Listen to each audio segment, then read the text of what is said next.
ప్రభు అయిన యేసు క్రీస్తు నామములో మీకందరికీ శుభములు. ఈ 3వ ఆదివారం ప్రభు యొక్క సన్నిధిలో ఈ రీతిగా చేరినటువంటి మిమ్మల్ని అందరినీ అభినందిస్తూ ఉన్నాను. విశేషంగా ఈరోజు గిడియన్స్ ఇంటర్నేషనల్ సండేగా ఆచరిస్తూ ఉన్నటువంటి ఈ సందర్భంలో మీరందరూ ప్రార్థనాపూర్వకంగా ఈ పరిచర్య నిమిత్తం సిద్ధపడి వచ్చారని నేను నమ్ముతూ ఉన్నాను. ఈ గిడియన్ అంటే గిద్యోను ఒక న్యాయాధిపతి, దేవుడు ఏర్పాటు చేసుకున్నాడు. ఈరోజు ఈ సంస్థ వారు మన మధ్యకు వస్తూ ఉన్నారు కనుక నేను మరోసారి న్యాయాధిపతుల గ్రంథంలో 6, 7, 8 అధ్యాయాలు చదివాను. అవి చదువుతూ ఉన్నప్పుడు నాకు కొన్ని విషయాలు చాలా చక్కగా అర్థమయ్యాయి. దేవుని యొక్క ప్రణాళిక, దేవుడు తన పనులు చేసే విధానం, దేవుడు మనుష్యులను ఎలా వాడుకుంటాడు, ఈ విషయాలు చూస్తూ ఉంటే నాకు అద్భుతంగా అనిపించింది. అవి మనకి కూడా చాలా ఉపయోగకరంగా ఉంటాయని అనిపించి మీ ఎదుటికి ఈ న్యాయాధిపతుల గ్రంథం నుంచి, గిద్యోను జీవితంలో నుంచి కొన్ని విషయాలు తెలియచేయాలని నేను ఆశపడ్డాను. కాబట్టి జాగ్రత్తగా విషయాల్ని తెలుసుకోవటానికి ప్రయత్నం చేద్దాం. ఈ మొత్తం అధ్యాయాలన్నీ చదువుతూ ఉన్నప్పుడు, ముఖ్యంగా 6, 7 అధ్యాయాలు చదువుతూ ఉన్నప్పుడు 4 సూత్రాలు నాకు కనిపించాయి. ఈ 4 సూత్రాలు ఏంటంటే, మొదటి సూత్రం, ఒక వ్యక్తి యొక్క పలుకుబడితో పని జరగదు. రెండవ సూత్రం ఏంటంటే, మంది వలన, అనగా ఎక్కువ మంది మనుష్యులు ఉండటం వలన, మంది వలన మహిమ కలగదు. మూడవది ఏంటంటే, విద్య వలన వీరత్వం పుట్టదు. నాలుగవది ఏంటంటే, సాయుధుల వలన సాధ్యం కాదు. 4 సూత్రాలు. ఈ 4 సూత్రాలు కూడా గిద్యోనికి దేవుడు నేర్పించిన సూత్రాలు ఇవి. గిద్యోనికి దేవుడు నేర్పించినటువంటి సూత్రాలు. వీటిని మనం ఆలోచన చేద్దాం. మోషే నాయకత్వంలో ఇశ్రాయేలు ప్రజలు ఐగుప్తులో నుండి బయటకు వచ్చారు. ఆ తర్వాత యెహోషువ నాయకత్వంలో వారందరూ కనాను దేశంలో స్థిరపడ్డారు. మోషే చనిపోయాడు, యెహోషువ చనిపోయాడు. యెహోషువ చనిపోయిన తర్వాత న్యాయాధిపతుల కాలం వచ్చింది. ఈ న్యాయాధిపతుల కాలంలో ప్రజల యొక్క పరిస్థితి ఎంత దారుణంగా ఉందంటే, వారిని నడిపించేటువంటి నాయకుడు లేడు. వారికి ఇది మంచి, ఇది చెడు, లేక ఇది దేవుని విధానం, ఇది దేవుని విధానం కాదు అని గద్దించి చెప్పగలిగేటువంటి ఒక వ్యక్తి లేడు. కాబట్టి ప్రజలందరూ కూడా ఎవరికిష్టం వచ్చినట్టు వారు జీవించడం ప్రారంభించారంట. ఆ కాలంలో దేవుడు వారి మధ్యకు అనేక మంది ప్రవక్తలను పంపించాడు, న్యాయాధిపతులను కూడా పంపించాడు. ఆ ప్రవక్తల పేర్లు ఇందులో వ్రాయబడలేదు. ఈవెన్ గిద్యోను కాలంలో కూడా గిద్యోనుని దేవుడు పిలవక ముందు ప్రజల దగ్గరికి ఒక ప్రవక్తను పంపించాడు. ప్రవక్త ప్రజల యొక్క స్థితిగతులు ఏంటో వారికి తెలియజేసి, మీరు దేవుని వైపుకి తిరగండి అని వారిని పిలుస్తాడు. ఆ ప్రవక్త యొక్క పేరు వ్రాయబడలేదు, కానీ ఆ ప్రవక్తను చేసినటువంటి పరిచర్య మాత్రం ఇందులో వ్రాయబడింది. సో గిద్యోను కాలం నాటికి పరిస్థితి, మిద్యానీయులందరూ కూడా వచ్చి ఇశ్రాయేలీలు పండించినటువంటి పంట యావత్తుని తీసుకొని పోతూ ఇశ్రాయేలీల్ని అనగద్రొక్కుతూ ఉన్నారు. కానీ ఆ విషయం ఇశ్రాయేలీలకి అర్థం కావట్లేదు.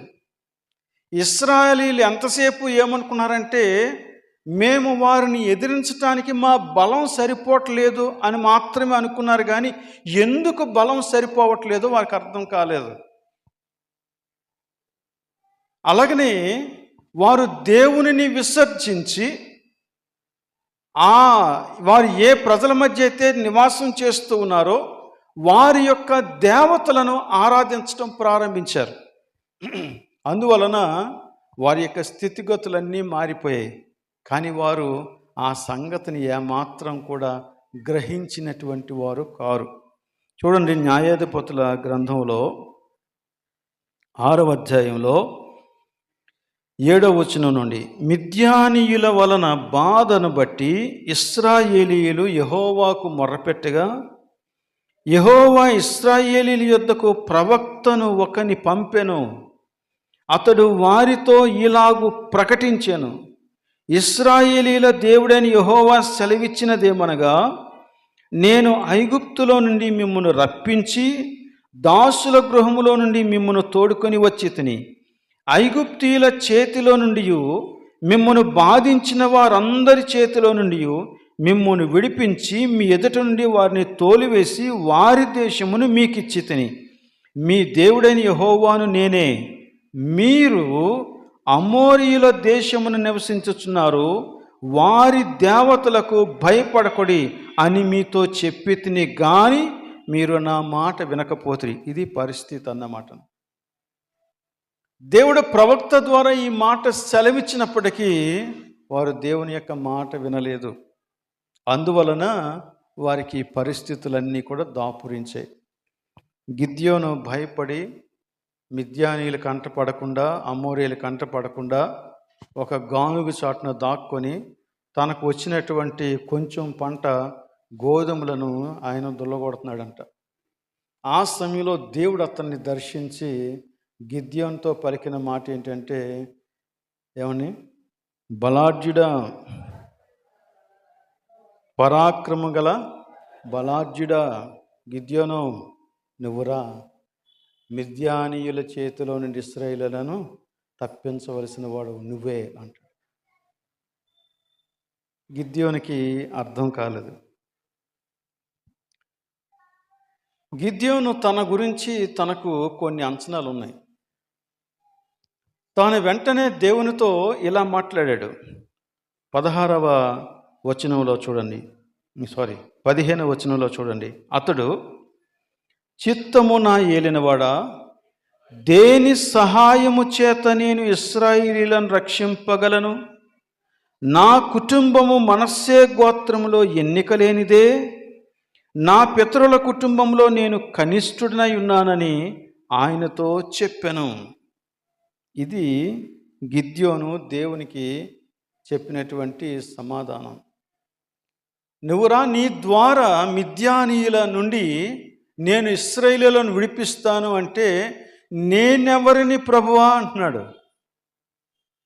నా కుటుంబానికి పేరు లేదు, ఆ పేరు లేని కుటుంబంలో నేను కనిష్ఠుడను. దేవుడు అతనికి సెలవిచ్చిన మాట ఏంటంటే, పేరు ప్రతిష్టల వలన కార్యాలు జరగవు. పేరు ప్రతిష్టల వలన కార్యాలు జరగవు. మనలో చాలామందికి ఉన్నటువంటి ఒక మిస్అండర్స్టాండింగ్ ఇదే. దేవునిని ప్రక్కన పెట్టి మనకున్నటువంటి ప్రాబల్యంతో, మనకున్నటువంటి పరిచయాలతో, మనకున్నటువంటి పేరు ప్రఖ్యాతులతో ఏదో సాధించాలని ప్రయత్నం చేస్తాం, కానీ అది కాదు.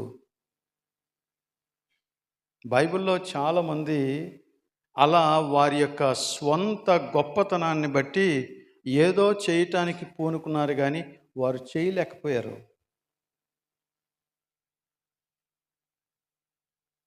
ఇప్పుడు గిద్యోనికి దేవుడు సెలవిస్తూ ఉన్నటువంటి మాట అదే. గిద్యోను, నువ్వు ఒక్కడవే అనుకుంటున్నావా? నువ్వు చిన్నవాడవని అనుకుంటున్నావా? నేను నీకు తోడై ఉంటాను. నేను నీకు తోడై ఉంటాను కాబట్టి మిద్యానీయులు ఎంత విస్తారంగా ఉన్నా వారినందరినీ నువ్వు ఎలా జయిస్తావో తెలుసా? ఒక్క మనుష్యుని జయించినట్లుగా జయిస్తావు. ఒక్క మనుషుని జయించినట్లుగా జయిస్తావు. ఇది దేవుడు అతనికి చెప్పినటువంటి మాట. కాబట్టి ఈ రోజున మనం మొట్టమొదటిగా తెలుసుకోవాల్సినటువంటి విషయం ఏంటంటే, నీవు ఒంటరిగా ఒకవేళ పోరాడాల్సి వచ్చినా, నీకు పేరు ప్రఖ్యాతులు లేకపోయినా, దేవుడు నిన్ను పిలిచిన పిలుపు నిజమని నువ్వు నమ్మితే, దేవుడు నిన్ను ఏర్పాటు చేసుకున్నది నిజమని నువ్వు నమ్మితే, నీ దేవుడు ఎవరో నీకు అర్థమైతే, ఆ ప్రభువుతో కలిసి నిలవబడు. దేవుడు నీ ద్వారా కార్యాలు చేస్తాడు. ఈరోజు చక్కని పాట స్తుతి ఆరాధన పాడారు. నీ పిలుపు వల్ల నేను నశించిపోలేదు. ఆ పిలుపే, నిన్ను పిలిచిన వాడు నమ్మకమైన వాడు. పరలోకం నుండి వచ్చినటువంటి ఆ పిలుపుకు నువ్వు విధేయత చూపెడితే దేవుడు నిన్ను వాడుకుంటాడు. గిద్యోను జయించాడు. గిద్యోను యొక్క ఖడ్గము యెహోవా ఖడ్గమట. గిద్యోను ఖడ్గం కాదది. గిద్యోను యొక్క విజయము యెహోవా విజయం. అది గిద్యోను విజయం కాదది. కాబట్టి దేవుడు సెలవిచ్చేటువంటి మాట జాగ్రత్తగా గమనించండి. దేవుడు తన యొక్క శక్తిని బట్టి కార్యం చేస్తాడు. ఇది శక్తి చేత కాదు, బలము చేత కాదు, నా ఆత్మ ద్వారానే ఇది సాధ్యము అని దేవుడు సెలవిచ్చినటువంటి మాటను జ్ఞాపకం చేసుకోండి. దేవుడు అద్భుతంగా తన కార్యాన్ని చేస్తాడు. అందుచేత మనం తెలుసుకోవాల్సిన మొదటి విషయం ఏంటంటే, పలుకుబడి వలన పని కాదు, దేవుని వలననే పని అవుతుంది. దేవుని వలన మాత్రమే విడుదల కలుగుతుంది. కొరింథీయులకు రాసినటువంటి పత్రికలో మనం ఇందాక చదువుకున్నటువంటి వాక్య భాగంలో చెప్పబడినటువంటి సంగతులనేవే. ఒక్కసారి చూడండి, మీలో దేవుడు ఏర్పాటు చేసుకున్నటువంటి వాడు, దేవుడు పిలిచినటువంటి వారు ఎలాంటి వారు అంటే, ఇతరులలాగా చాలా గొప్పవారు కాదు. దేవుడు మీలో అనేక మందిని, పేదవారిని, దరిద్రులను, ఎన్నిక లేని వారిని ఏర్పాటు చేసుకున్నాడు. ఎందుకు అంటే, గొప్పవారిని సహితం మట్టి కరిపించాలి. నీ జీవితం పట్ల దేవునికి ఉన్నటువంటి ఉద్దేశం ఏంటో అది నువ్వు తెలుసుకుంటే నువ్వు ధైర్యం వహిస్తావు. నీకు ఇంకొకరి యొక్క దన్ను అవసరం లేదు. నువ్వు ఇంకొకరి నీడను ఆశ్రయించాల్సిన పని లేదు. నువ్వు దేవుణ్ణి ఆశ్రయించు, దేవుని ద్వారా కార్యం చేస్తారు. ఇది మొదటి సంగతి. రెండవది మనం గమనిస్తే అక్కడ ఏమన్నాడు, మంది వలన మహిమ రాదు. అంటే ఎక్కువ మంది ఉంటే మనం జయించవచ్చు అనుకుంటాం, కానీ అది కుదరదు. చూడండి, 7వ అధ్యాయంలో, న్యాయాధిపతుల గ్రంథం 7వ అధ్యాయంలో 2వ వచనం, యెహోవా నీతోనున్న జనులు ఎక్కువ మంది, నేను వారి చేతికి మిద్యానీయులను అప్పగింప తగదు. ఇశ్రాయేలీయులు నా బాహుబలము నాకు రక్షణ కలుగజేసి కొనెను అనుకొని నా మీద అతిశయించుదురేమో. ఎక్కువ మందిని పెట్టుకుంటే ఆ ఎక్కువ మంది కలిసి దేవుడిచ్చినటువంటి విజయాన్ని తమ అకౌంట్లో వేసుకుంటారు. దేవుడు కార్యం చేస్తే ఇది నా వల్లనే జరిగింది, నేను ఇంత డబ్బు ఖర్చు పెట్టాను కాబట్టి, నా దగ్గర ఇంతమంది మనుషులు ఉన్నారు కాబట్టి, నేను ఇంతగా రికమెండేషన్ తెచ్చాను కాబట్టి ఇది జరిగిందని వారి అకౌంట్లో వేసుకునేటువంటి ప్రమాదం ఉంది. తద్వారా జరిగేటువంటిది ఏంటంటే, మనుషులు అతిశయించి దేవునికి దూరం అయిపోతారు. అది జరగటానికి వీల్లేదు. కాబట్టి ఈ 32,000 మంది మనుషులు నీ దగ్గరకు వచ్చినా వారందరినీ కూడా ఇంటికి పంపించేయి అని చివరికి ఇందాక మనం చెప్పుకున్నట్టు 300 మందిని మాత్రమే ఉంచాడు. 300 మంది చాలు. Numbers doesn't matter. దేవునికి కావలసింది సంఖ్య కాదు.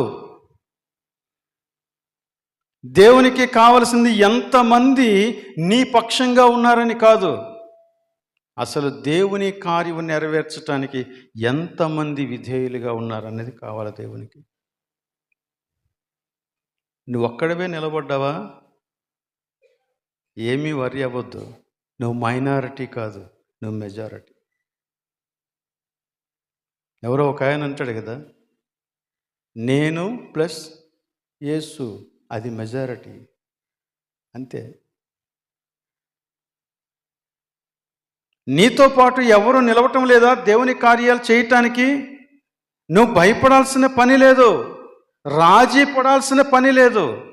అందరూ చెప్తున్నారు కాబట్టి నువ్వు చేయాల్సిన పని కూడా లేదు. Stand for the truth. దేవునితో కలిసి నిలబడు, దేవుడి కార్యం చేస్తాడు. ఏమంటే యోసేపు ఒంటరిగా నిలబడ్డాడు కదా, దావీదు ఒంటరిగా నిలబడ్డాడు కదా, ఎస్తేరు ఒంటరిగా నిలబడింది కదా. ఇలా ఎంతమందిని మనం బైబిల్లో చూడం? చాలామంది. వారందరూ ఒంటరిగా నిలబడ్డారు.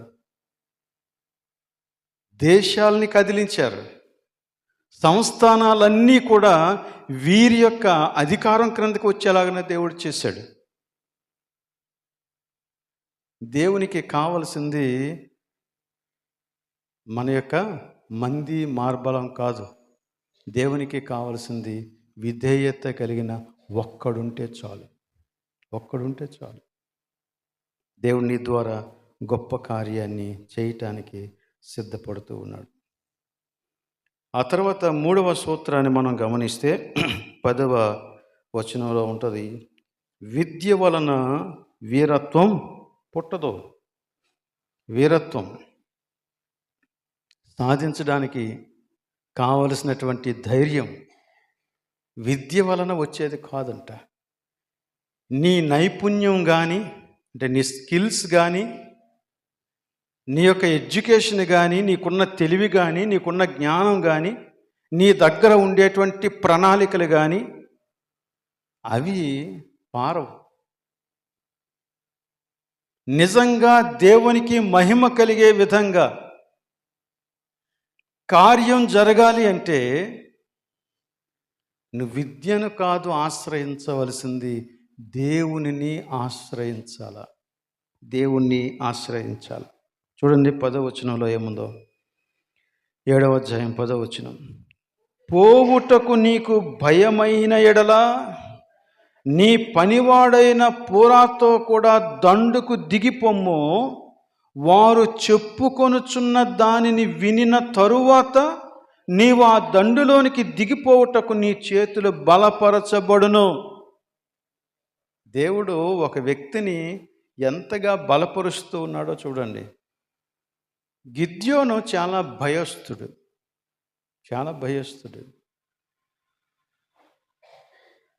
ఆయన భయస్థుడు కాబట్టే ఏ పనిని ధైర్యంగా చేయలేకపోతున్నాడు.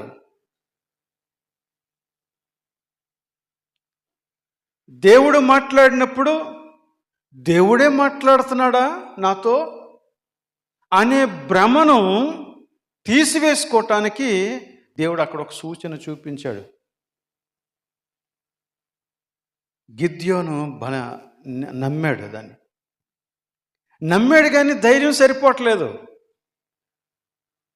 ధైర్యం సరిపోక దేవుడు పని చెబుతూ ఉంటే మాటి మాటికి సందేహిస్తున్నాడు. చూడండి, ఇదే 6వ అధ్యాయంలో మనం చూస్తే 27వ వచనంలో, కాబట్టి గిద్యోను తన పనివారిలో 10 మందిని తీసుకొని వచ్చి యెహోవా తనతో చెప్పినట్లు చేసెను.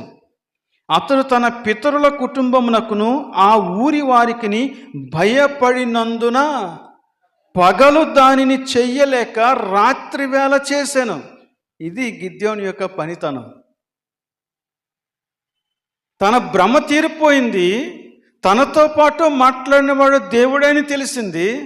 దేవుడే తనను పిలిచాడు, దేవుడే ఈ పని అప్పగించాడు. అతనికి చాలా స్పష్టంగా తెలుసు. కానీ ఆ పని నెరవేర్చడానికి కావలసిన ధైర్యం లేదు అతని దగ్గర. అయినా దేవుని పని చేయాలా? అందుకని ఏం చేశాడంటే పగలు చేయక రాత్రి వేళ చేశాడంట. ఎవ్వరు చూడకుండా ఉన్నప్పుడు చేసి ముగించేశాడు. ఉదయం లేచి అందరూ చూసి కంగారు పడ్డారు. ఆ తర్వాత మనం ఇంకా గమనిస్తే ఇప్పుడు ఆ మిద్యానీయులు, ఆ శత్రు సైన్యం అంతా వచ్చేసారు. వచ్చేసి ఇశ్రాయేలీయులను చుట్టుముట్టేశారు. చుట్టుముట్టేస్తే అప్పుడేం జరిగిందో చూడండి. 33వ అధ్యాయం 33వ వచనంలో, మిద్యానీయులందరూ అమాలేకీయులందరూ తూర్పు వారందరూ కూడి వచ్చి నది దాటి యెజ్రెయేలు మైదానములో దిగగా యెహోవా ఆత్మ గిద్యోనును ఆవేశించెను. అప్పుడు బూర ఊదినప్పుడు అబీయెజెరు కుటుంబం వారు అతని యొద్దకు వచ్చిరి. బోరు ఊదాడు. ఆ తర్వాత అతడు మనష్షీయులందరి యొద్దకు దూతలను పంపగా వారును కూడుకొని అతని యొద్దకు వచ్చిరి. ఆషేరు, జెబూలూను, నఫ్తాలి గోత్రముల వారి యొద్దకు దూతలను పంపగా వారును కూడిన వారిని ఎదుర్కొంటకు వచ్చిరి. వీళ్ళందరూ కలిసి 32,000 మంది ఆ రోజున గిద్యోను దగ్గరికి వచ్చారు. బోరు ఊదాడు, దూతలను పంపించాడు. ఇదిగో శత్రువులు వచ్చేసారు, రండి రండి అన్నాడు. ప్రజల దగ్గర నుంచి అంత స్పందన లేనప్పుడు ఏం చేశాడంటే మరలా దూతల్ని పంపించాడు. మీరు రండి, మీరు రండి, మీరు రండి అని. మొత్తం మీద 32,000 మందిని సమకూర్చాడు. సమకూర్చిన తర్వాత ఈ గిద్యోనికి చూడండి ఎటువంటి అనుమానం కలిగిందో. 36వ వచనం, అప్పుడు గిద్యోను, నీవు సెలవిచ్చినట్లు నా చేత ఇశ్రాయేలీయులను రక్షింపను ఉద్దేశించిన యెడల నేను కళ్ళమున గొర్రెబొచ్చు ఉంచిన తరువాత నేల అంతయు ఆరి ఉండగా ఆ గొర్రెబొచ్చు మీద మాత్రమే మంచు పడిన యెడల నీవు సెలవిచ్చినట్లు ఇశ్రాయేలీయులను నా మూలముగా రక్షించదవని నేను నిశ్చయించుకొందును అని దేవునితో అనెను. అంటే 32,000 మంది ప్రజలు వచ్చారు తన దగ్గరికి. యుద్ధానికి సిద్ధమైపోయాడు. ఎదురుగా శత్రువులు కనపడుతున్నారు. అయినా తన మీద తనకి నమ్మకం లేదు. ప్రభువా, నువ్వు నిజంగా విజయం ఇస్తావా అని దేవుణ్ణి శోధించడం ప్రారంభించాడంట. ఒకసారి శోధించాడు. దేవుడు అతనికి ఒక సూచన చూపించాడు. కానీ అది సరిపోలేదు. మళ్ళీ శోధించాడు. ముందేమో గొర్రెబొచ్చు మాత్రమే తడవాలన్నాడు. ఆ తర్వాత అన్నాడు గొర్రెబొచ్చు మాత్రమే తడవకూడదు, మిగతాదంతా తడవాలన్నాడు. దేవుడు 2 రకాలుగా కూడా గిద్యోని యొక్క బలహీనతను అర్థం చేసుకొని చేశాడు. అయినా ధైర్యం సరిపోలేదు. అప్పుడు దేవుడు చెప్పినటువంటి మాట ఇదే, నీకు 32,000 మంది అవసరం లేదు గిద్యోను, నువ్వెందుకు అంత కంగారు పడుతున్నావు? వాళ్ళందరినీ తీసేయి, 300 మందినే నువ్వు ఏర్పాటు చేసుకో. 300 మందిని ఏర్పాటు చేసుకున్న తర్వాత కూడా గిద్యోనికి ఇంకా ఎక్కువ డౌటు. ఎందుకంటే 32,000 మంది కూడినప్పుడే డౌట్ పడ్డాడు. ఇప్పుడు 300 మంది అంటే ఇంకా డౌట్ అన్నమాట. అప్పుడు దేవుడు గిద్యోనికి ఒక సలహా ఇచ్చాడు. గిద్యోను, నువ్వు రా, నీతో పాటు పోరా అని నీతో పాటు ఉన్నాడు కదా, వాడిని కూడా తీసుకొని రా. మీరిద్దరూ కలిసి ఆ మిద్యానీయుల దగ్గరికి వెళ్ళండి. వాళ్ళు గుడారాలు వేసుకొని ఉన్నారు కదా, ఆ వైపుకి వెళ్ళండి. వెళ్తే అసలు విషయం మీకు తెలుస్తుంది అన్నాడు. సో రాత్రి మీద వీరందరూ కలిసి అక్కడికి వెళ్ళారు. వీరిద్దరూ కలిసి అక్కడికి వెళ్ళినప్పుడు ఆ రాత్రి ఒకడితో ఒకడు మాట్లాడుకుంటున్నాడంట. అదేంటి అంటే, ఇదిగో ఇశ్రాయేలీల నుంచి ఆ కొండ మీద నుంచి ఒక యవల రొట్టె దొర్లుకుంటూ వచ్చి మనల్ని అందరినీ నాశనం చేసేసింది. యవల రొట్టె. మనం గోధుమలతో చపాతీ చేసినట్టు వాళ్ళు యవలతో రొట్టెలు కాల్చుకుంటారు. ఒక యవల రొట్టె. యవలు అనేది ఒక విధంగా పూర్ పీపుల్స్ డైట్ అన్నమాట. అది బీదవారు తినేటువంటి ఒక సామాన్యమైన ఆహారం. అప్పుడు ఈ కళను చూసినటువంటి వ్యక్తి పక్కనున్నవాడికి చెప్తే పక్కనున్నవాడు దానికి అర్థం చెప్పాడంట. బాబు అదేంటో కాదు, గిద్యోనని ఒకడున్నాడు లోపల. ఆ గిద్యోనుని సూచించి ఈ కళ నీకు వచ్చింది అన్నాడు. ఈ మాట విన్న తర్వాత గిద్యోనికి పూర్తి ధైర్యం వచ్చిందన్నమాట. వెనక్కి వచ్చేసాడు. అప్పుడు యుద్ధానికి ఎలా వెళ్ళాలో ఆలోచించు. కాబట్టి దేవుడు నీ భయాలన్నిటినీ ఎరిగినటువంటి వాడు. దేవునికి నీ సందేహాలన్నీ తెలుసు. ఆయన ప్లాన్ చేసిన తర్వాత మరలా నువ్వు నీ సందేహాన్ని పట్టుకొని వేలాడాల్సిన పని లేదు.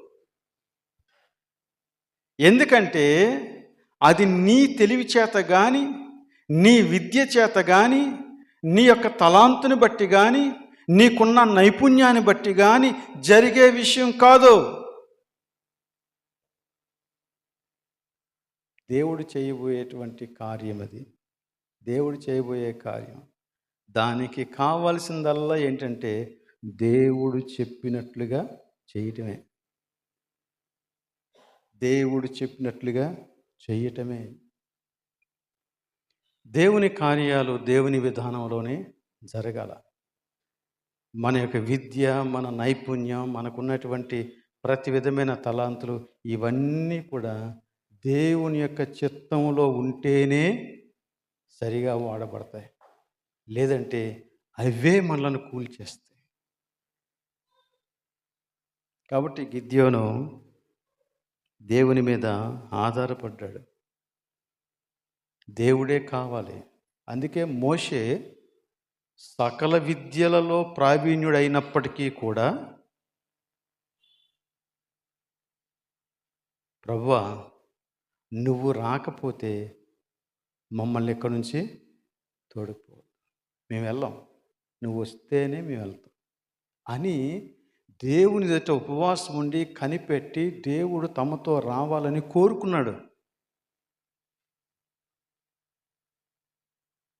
ఈ విధమైనటువంటి సమర్పణ క్రైస్తవులకు, విశ్వాసులకు, నాయకులకు, కాపరులకు అవసరం.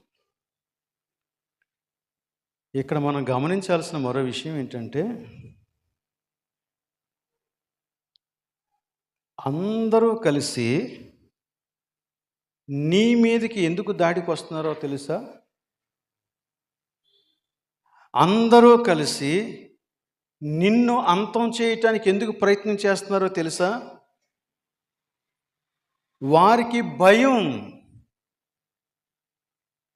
వారికి భయం. ఏం భయం అంటే నువ్వెక్కడ అభివృద్ధి చెంది వారికి స్థానం లేకుండా చేస్తావోననే భయం. ఆ భయముతోనే మిద్యానీయులు కలలుగంటూ ఉన్నారు. అందుకనే దేవుడు నువ్వు ఒక్కసారి వాళ్ళ స్టోరీస్ విను అన్నాడు అన్నమాట. ఐగుప్తీలో ఇశ్రాయేలీయులకు అన్ని కష్టాలు పెట్టడానికి కారణం ఏంటో తెలుసా? వారు అభివృద్ధి చెందుతూ ఉన్నారు. వారంటే ఐగుప్తీయులకు భయం. ప్రస్తుత పరిస్థితులు కూడా మనం అలాగనే అర్థం చేసుకోవాలి. నువ్వు ఒక క్రైస్తవుడిగా భయపడవలసిన అవసరం లేదు. అవతల వ్యక్తి భయపడుతున్నాడు కాబట్టే వాడు నీ మీదకి వస్తూ ఉన్నాడు. ఇది నువ్వు గుర్తుంచుకో. అపవాది తనకు సమయము కొంచెమే అని తెలుసుకొని ఉగ్రరూపం దాలుస్తూ ఉన్నాడు. తాను ఎలాగా నాశనం అయిపోయాన్న సంగతి తెలుసు కాబట్టి ఉన్న కొంచెం సమయంలోనే ఎలాగైనా దేవుని రాజ్యాన్ని కూల్చాలి, అంతే పని. కాబట్టి భయపడవలసింది అసలు నువ్వు కాదు. నువ్వు క్రీస్తు వాడివా? నువ్వు కాదు భయపడవలసింది అవతల వ్యక్తి. శత్రువు భయపడాల, మిద్యానీయుడు భయపడాల, అమాలేకీయుడు భయపడాల, తూర్పువారు భయపడాల. నువ్వు దేవునితో ఉన్నావు, నీకు భయం అవసరం లేదు. మోషే ఆ విధంగానే ప్రజలందరినీ నడిపించాడు. గిద్యోనికి దేవుడు అదే పాఠాన్ని నేర్పిస్తూ ఉన్నాడు. ఆ తర్వాత నాలుగో విషయం మనం గమనిస్తే, సాయుధులైన వారిని బట్టి ఇది సాధ్యం కాదు అన్నాం. సాయుధులు అంటే ఆయుధాలు కలిగినటువంటి వారు. అంటే ఇంకొక రకంగా చెప్పాలంటే, నా దగ్గర ఆయుధం ఉంది కాబట్టి విజయం నేను సాధిస్తాను అనుకోవడం పొరపాటు. సాయుధులైన వారి వలన సాధ్యం కాదు. అందుకే దేవుడు వారికి నియమించినటువంటి ఆయుధాలు ఏంటంటే, ఒక బోర, ఒక కొండ, ఒక అంతే. 3. ఈ 3 ఏం చేయాలా ఈ మూడింటితో అంటే, బూరను ఊదాలంట, కొండను పగలగొట్టాలంట, దివిటిని వెలిగించాలి, అంతే. మరి యుద్ధం చేయాల్సిన పని లేదా? యుద్ధం చేయాల్సిన పని లేదయ్యా. నువ్వు దేవుడు చెప్పినట్టు చేయి, అంతే. దేవుడు యుద్ధం చేస్తాడు. యుద్ధం యెహోవాదే. ఇశ్రాయేలీయులకు నినాదం అదే. ఇశ్రాయేలీయులకు నినాదం అదే. యుద్ధము యెహోవాదే. ఆయన యుద్ధం చేస్తాడు. నువ్వు చేయవలసిన పని అంతా దేవుడు చెప్పిన ప్రకారంగా చేయటమే. ఈ రోజున మనకి గొప్ప గొప్ప వారి యొక్క సహకారం ఉండకపోవచ్చు లోకంలో.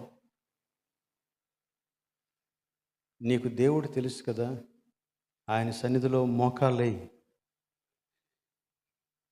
ఆయన సన్నిధిలో మోకాళ్ళేయి. నీకు దేవుడు తెలుసు కదా, ఆయన స్వరం నువ్వు వింటావు కదా, ఆయన మాట్లాడే మాటలను పట్టుకొని బ్రతుకు.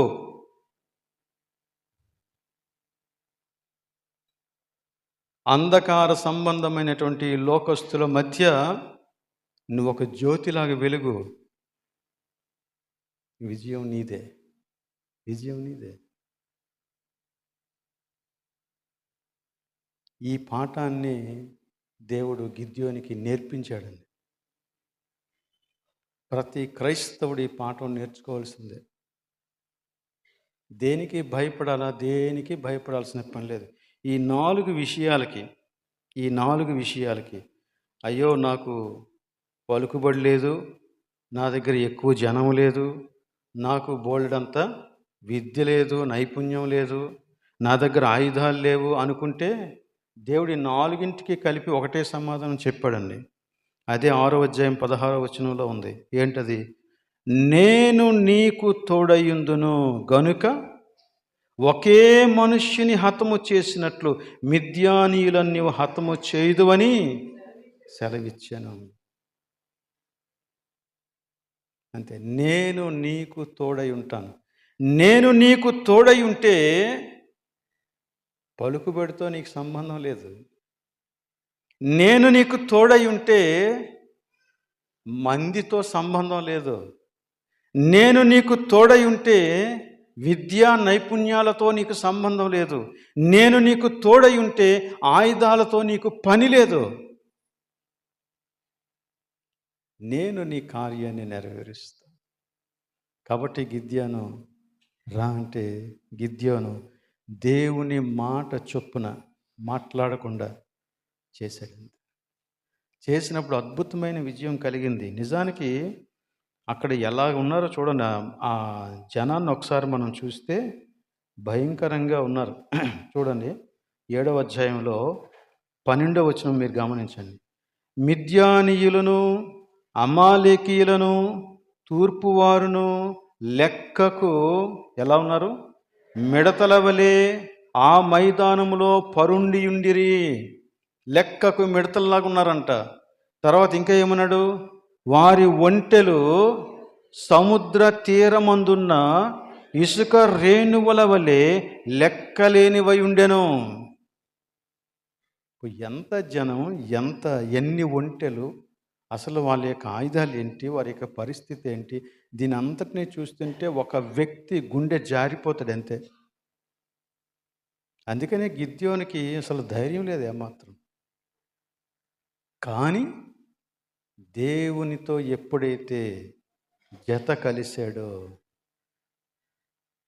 ఈ సైన్యం ఏమీ కాదని తాను ఆ సైన్యం నివసించేటువంటి వారి మధ్యకి వెళ్ళి ఆ కొనకు వెళ్ళిపోయి బూరను ఊదితే దేవుడు గొప్ప విజయాన్ని ఇచ్చాడన్న. ఈ రోజున నీవు నేను చేయవలసినటువంటి పని ఇదే. ఇదిగో నీ యొక్క చేతిలో ఉన్న నీ వాక్యం నీ జీవితమై ప్రభు యొక్క సన్నిధిలో నువ్వు మోకాళ్ళేసి ప్రభు కోసం ఒక దివిటి వలి ఎదిగితే దేవుడు నీ కార్యాన్ని చేస్తాడు. గిద్యోని అదే ఈ గిడియన్స్ ఇంటర్నేషనల్ వారు చేస్తూ ఉన్నటువంటి పని అదే. 8వ అధ్యాయంలో 28వ వచనం చూడండి.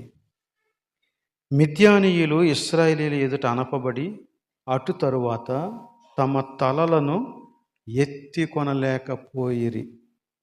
గిద్యోను దినములలో దేశము 40 సంవత్సరములు నిమ్మలముగా ఉండేది. ఒక వ్యక్తి యొక్క విధేయత దేశమంతటికి నెమ్మదిని కలుగు చేసింది. నువ్వు గనక విధేయత చూపెడితే, నువ్వు గనక ప్రభువుతో కలిసి నడవగలిగితే నీ జీవితంలో దేవుడు ఇలాంటి గొప్ప కార్యాలు చేస్తాడు. అనేక మంది ప్రభువు దగ్గరికి వస్తారు, సంఘాలు పునరుజ్జీవించబడతాయి, దేవుడు అద్భుతంగా మహిమపరచబడతాడు, దేవుని యొక్క నామానికి మహిమ కలుగుతోంది. అట్టి కృప దేవుడు మనకందరికీ అనుగ్రహించునుగాక. ప్రార్థన చేద్దాం.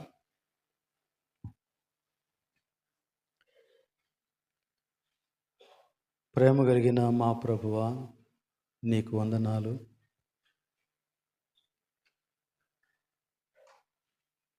మా అధికారాన్ని బట్టి, మా పలుకుబడిని బట్టి, మా విద్యను బట్టి, మా జ్ఞానాన్ని బట్టి, మా దగ్గర ఉన్న మనుష్యులను బట్టి, ఆయుధాలను బట్టి కాదు, కానీ కేవలం నీ కృపని ఈ రోజున గిద్యోను జీవితం ద్వారా మేము తెలుసుకోగలిగినందులకు నీకు స్తోత్రం చెల్లించుకుంటూ ఉన్నాం. ప్రభువా, మమ్మల్ని నీ చేతులకు అప్పగించుకుంటూ ఉన్నాం. ప్రస్తుత పరిస్థితుల మధ్య మా విశ్వాసానికి సవాలుకరమైన పరిస్థితులు ఎదురవుతూ ఉన్న తరుణంలో మేము నిన్ను ఆశ్రయించి నెమ్మదిగా ఉండగలిగే కృప మాకు దయచేయమని ప్రార్థిస్తూ ఉన్నాం. తండ్రి, కనికరించండి. మమ్మను మీ కృపలో జ్ఞాపకం చేసుకుని సంఘమంతటిని ఇట్టి రీతిగా దీవించుమని ప్రార్థన చేస్తూ ఉన్నాం. విశేషంగా గిడియన్స్ ఇంటర్నేషనల్ సంస్థ ద్వారా జరుగుతున్న పరిచర్య యావత్తుని మీరు దీవించండి. వారితో పాటు కలిసి సంఘ సభ్యులు కూడా అనేక మంది ప్రభువా సహకారంగా నిలిచిన విధానం బట్టి నీకు వందనాలు చెల్లిస్తూ ఉన్నాం. నీ వాక్యాన్ని చేతబట్టి అనేకులకు దానిని అందిస్తూ ఉండగా నీ గొప్ప కార్యాలు జరిగించుమని, నీ హస్తం ఇంకనూ చాచి ఉండగా మేము భయపడక నీ మార్గంలో నడుచుకోవటానికి, నిన్ను గూర్చిన వార్తను ప్రకటించడానికి మాకు సహాయం చేయమని, ఈ పరిచర్యను ఆశీర్వదించమని ఈ ప్రార్థన మా ప్రభువును రక్షకుడైన యేసు నామములో అడుగుచూ ఉన్నాము తండ్రి. ఆమేన్.